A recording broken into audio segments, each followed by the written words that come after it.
I just think, though, right now, Milwaukee just needs somebody that they can trust, and that is Giannis and the rest of the team. I feel like they have lost a lot of trust in the head coaching position, and I think that they can definitely respect Doc Rivers and what he can bring to the Milwaukee Bucks roster, or to the franchise, really. Yes, hey, I'm icing the game like a free throw. I love when she talking the lingo. Wanna fuck on the freako. She says she bringing the Tito's. We hacking the game like a Chico. I'm a monster, it's time for the beast mode. Cracking your skulls like Debo. Straight to the strip, all singles. They peeping straight through the peephole. You a lame, you a dork, and bimbo. Oh, yes, sir. Oh, yes, sir. It's your boy Twan. We back with another episode of the OffTopic podcast. This is episode 11. Just before I go ahead and get into everything, I just wanted to take the time and say thank you for everybody that's just been tuning in, just supporting me, just showing me love. It does mean a lot to me.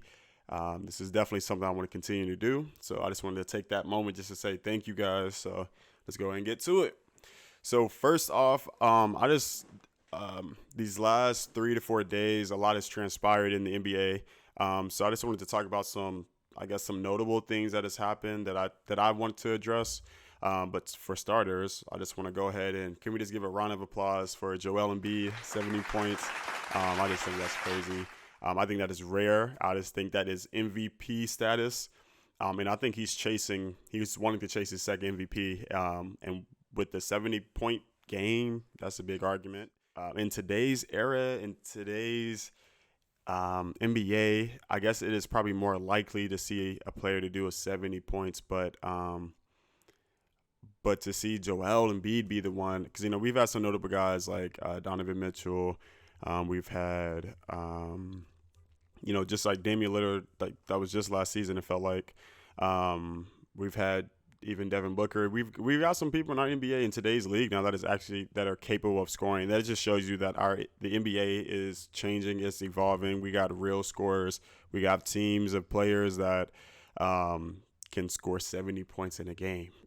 I think that's crazy. But I just wanted to shout out Joel. I think that was dope. I think that was a great game. And I think that was a great performance from someone that I think is now, we're talking about MVP. It's coming up. I know the last few months of the NBA season is already coming near. Joel's got to be thrown in there with Joker. And I think right now that he's battling to get his back-to-back. I'm sure, Giannis' name is out there as well. And I think there's some other MVP candidates that I think that are guards that should be talked about. And that's, Shea. I still think some Luka or, and I would even say Ant can be up there too, as MVP for this season. But we'll see how things transpire. But shout out again to Joel for that 70 points. Next thing I wanted to go ahead and talk about as well, the trade deadline is ending February 8th. So I know the next couple of weeks, the NBA is about to look crazy. We don't even know what the full roster for teams are going to be yet until the deadline is over. I know a lot of people aren't sure where they're probably going to be living in the next couple of weeks, but it's going to be interesting to see what teams, what teams makes, some moves that are probably moves for the future or moves for right now. And that's currently trying to, make themselves a tough team to play against when it comes, time for the playoffs. But trade deadline is ending February 8th. So be tuned in to hear what all is about to be happening in the NBA. I know we have not seen the full extent of these teams and what they could look like. So we'll see how that all unfolds. But one of the main things I wanted to talk about with the trade deadline or trades in that aspect is Kyle Lowry was traded to Charlotte Hornets. And Scary Terry Rozier is going down to Miami. I don't have a lot of takeaways on that news. The biggest thing is I would say is that Miami Heat won that trade. I think that, if Kyle Lowry was starting on the team with Miami with Jimmy, Bam, Tyler when he's available and healthy, I think they were still pretty good. When you get someone like Terry Rozier in replace for Kyle, I still think that's a benefit. I think Terry Rozier, not to say that Kyle Lowry's not a bad point guard, but I think that he's just a lot more younger, a lot faster, a little bit more skilled than he is now at his career than Kyle Lowry. But I think Miami won out of that trade. I'm not sure what Charlotte has in mind. I don't know the full details of everything, so I don't know if it was if some picks was involved with Kyle Lowry with Charlotte. I know Charlotte has been struggling the last couple seasons since LaMelo's been there, not due to LaMelo, but it's just the team around him. So I'm hoping for the best for Charlotte, but kudos for Miami for, you know, I think they're still pretty dominant when it comes time playoffs. It's funny to say that, you know, we don't speak that much about them in the regular season, but as soon as the playoffs come, it's like Miami is the hot. My bad. It's like Miami is the hot topic. So we'll see how things work out for Miami with Scary Terry being there now. So we'll see how that goes. Another big thing that I wanted to address or just mention was the fact that Doc Rivers is going to be the, I guess now, Milwaukee Bucks head coach. I'm not sure what that may look like when it comes down to playoff times. Because now, you know, this is not, you know, we're getting to that place of we're getting into that place in NBA where it's about the playoffs. It's about to be about getting ready for the playoffs and trying to see who's matched up against who. Doc Rivers has a lot of experience in the NBA when it comes to coaching and being on a championship winning team as well. He's coached a lot of teams, some that have worked, some have failed. I just think, though, right now, Milwaukee just needs somebody that they can trust, and that is Giannis and the rest of the team. I feel like they have lost a lot of trust in the head coaching position, and I think that they can definitely respect Doc Rivers and what he can bring to the Milwaukee Bucks roster, or to the franchise, really. So we'll see. I think the funniest thing is that the Milwaukee Bucks is actually still currently paying 3 different head coaches. So I hope they all figure that out in Milwaukee. But we'll see how things turn out for Doc Rivers. I think that this was not anything to hurt them. I really think this is going to help them a lot. You know, I like I said, I think the biggest thing is that they need somebody that they can trust. And I think that Doc Rivers is somebody that they felt like that can do the job. I feel like Milwaukee feels like Doc Rivers can do that job. One last thing I just wanted to mention. I know the Warriors, I will address this to everybody. I've been very quiet about the Warriors this season. It's just been rough. There's a lot that has already happened for our team. A lot of inside things that's happened with, you know, players being unhappy about playing time. We've got, obviously, you know, Draymond's, just saying the name has already put something over us already. We got Klay Thompson going through what he's going through, and then we got Steph, who looks like he's just playing his heart out every night, and is having to sacrifice his body. It's still early. I think that we have an opportunity to still turn things around. The current record as of right now that I'm recording is 19-22. They just had a big win against the Hawks, and it didn't matter who we were playing. I think the fact that we were able to win the game in the fashion that they did really brought a lot of life back to us. Something to look forward, you know, to move forward from. And I know that they had a loss in the Warriors organization, but I do think the few days that they have taken off from just playing games, I think is the refresh they needed. Especially for Steph, I think he's just been sacrificing a lot on his body. And just with chemistry on the floor, you know, we've had all kind of lineup changes just due to injury or suspensions or whatever that may be. So I think that was a good time for the team to kind of get their morale and chemistry back together so that we can finish out at least this season strong. We still want to fight for, if we got to fight in the play-in, we'll fight in the play-in. But at this point, you know, we want to do whatever we can to shape ourselves, you know, at the best possibility at the end of it all.